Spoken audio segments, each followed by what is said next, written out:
Baik, Assalamualaikum warahmatullahi wabarakatuh. Selamat sore, salam sejahtera untuk kita semuanya.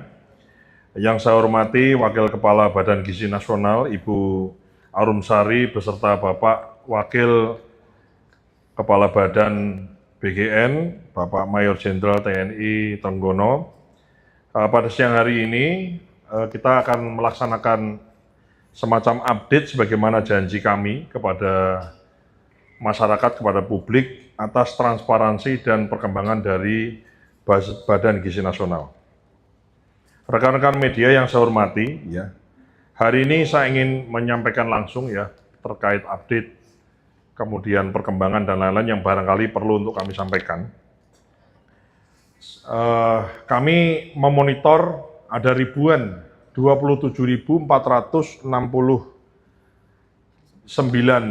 dapur yang saat ini beroperasi, kami sisir, termasuk juga beberapa dapur-dapur yang memang sudah, kemarin itu ada yang demo ke tempat demonstrasi ke sini, saya sudah terima, ada yang kirim email dan lain-lain, kami cermati semua. Jadi yang jalan maupun yang tidak jalan itu kami cermati semua, dan juga semua aspirasi, ada yang kirim email, ada yang kirim WA, ada yang kirim surat, ada yang melalui orang lewat ngomong, ada juga yang datang ke sini, dan beberapa sudah kami terima secara langsung, tapi ya minta maaf mungkin tidak bisa semua kami bisa terima, makanya ada beberapa klarifikasi dan beberapa informasi kami sampaikan via video atau melalui press conference seperti ini. Bapak Ibu semua yang saya hormati, kita ini setiap hari mengurusi ribuan dapur SPPG dengan ribuan rekening. Ya, jadi ribuan rekening virtual account dapur-dapur itu. Nah, dalam proses pemeriksaan, setelah kami ada di sini, kami periksa semua, gitu. Setelah kami periksa ribuan-ribuan rekening ini, kami menemukan semacam anomali bahwa ada saldo rekening yang terkirim dari pusat kepada rekening-rekening dapur yang dalam bentuk virtual account itu. Ternyata rekening penampungan rekening dapur itu dapurnya itu belum beroperasi, atau ada yang satu dapur punya beberapa rekening virtual account. Jadi oleh karenanya setelah kami verifikasi satu persatu, maka kami telah menemukan adanya 400, bisa ditampilkan, 414 SPPG atau dapur yang rekeningnya itu kemudian rekeningnya either double atau rekeningnya dapurnya nggak ada atau dapurnya belum beroperasi. Sehingga kami mengembalikan uang negara, uang rakyat sebanyak 311.246.295.184 rupiah dari sisiran kami hasil penelusuran yang kami temukan dari 414 SPPG atau dapur yang sudah kami kembalikan ke kas negara melalui Bank BRI. Ada 121 SPPG sebesar 137,5 miliar. Kemudian melalui Bank BNI ada 117 SPPG sebesar 74 miliar, Bank Mandiri 129 SPPG sebesar 71,6 miliar, kemudian Bank Syariah Indonesia ada 19 SPPG dan kami kembalikan 12,9 miliar, dan Bank BTN ada 28 SPPG, kami kembalikan 15,3 miliar. Totalnya 311,2 miliar kami kembalikan ke kas negara dari hasil penyisiran kami yang kami temukan sampai dengan saat ini dari 414 SPPG. Kita akan terus sisir, apakah nanti ada tambahan-tambahan lagi, kita akan update terus, tapi sejauh sampai dengan kita umumkan di sini, kita mendapatkan 414 dapur dan mengembalikan 311,2 miliar. Kemudian kami juga melaporkan hal ini kepada penegak hukum, apakah adanya indikasi mens rea. Misalnya memang ada niat untuk nyuri, ada niat untuk korupsi, ada niat untuk nilep, ngentit, apa tidak, dan lain-lain, kami serahkan kepada penegak hukum di kejaksaan untuk diperiksa. Ya, tentu saja bagi dapur-dapur atau bagi dapur SPPG atau pihak-pihak manapun, mau mitra, mau siapapun itu, termasuk juga adalah oknum-oknum yang ada di Badan Gizi ini, tidak ada yang kebal hukum.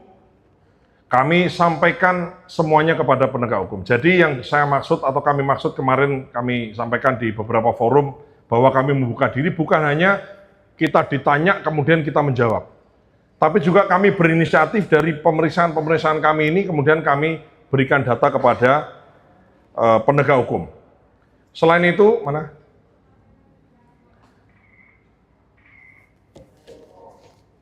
Selain itu, kami juga telah menerima ya hasil klasifikasi data SPPG berdasarkan kertas kerja audit dari kejaksaan ya. Ini ada daftarnya semua. Ada merah, ada kuning, ada hijau. Ada 16.482 yang diperiksa. Dan sejauh ini kita sedang memeriksa lebih dalam dari 16.482 tadi. Ada 5.355, itu kemudian kategori-kategori, ada yang berat, ada yang sedang, ada yang ringan begitu, ada 5.000, ada yang ringan, ada yang sedang, ada yang berat. Nah ini kita periksa lebih dalam lagi. Apakah dalam kertas kerja audit dari kejaksaan ini kemudian ada dapur-dapur yang secara mens rea, itu kemudian berniat untuk nyuri, ngentit, atau ngambil duit. Ya, ini semua akan kita bereskan. Bagi dapur-dapur yang melanggar, ada yang kemarin kita umumkan 800 sekian kita suspend, itu bukan hanya dapurnya kita suspend, tapi juga adalah SPPG atau kepala dapurnya juga akan kami berikan teguran, peringatan, dan bila memang ada indikasi-indikasi niat untuk tindak pidana korupsi, nyuri, nyolong, ngentit, maka kita akan langsung copot dan kemudian kita usulkan pemecatan di Badan Kepegawaian Nasional. Nanti kami akan umumkan beberapa hasil pemeriksaan kami, baik itu dapur, baik itu mitra, baik itu juga kepala SPPG. Saya kira itu yang ingin kami sampaikan pada siang hari ini. Ada pertanyaan? Ada mic ya?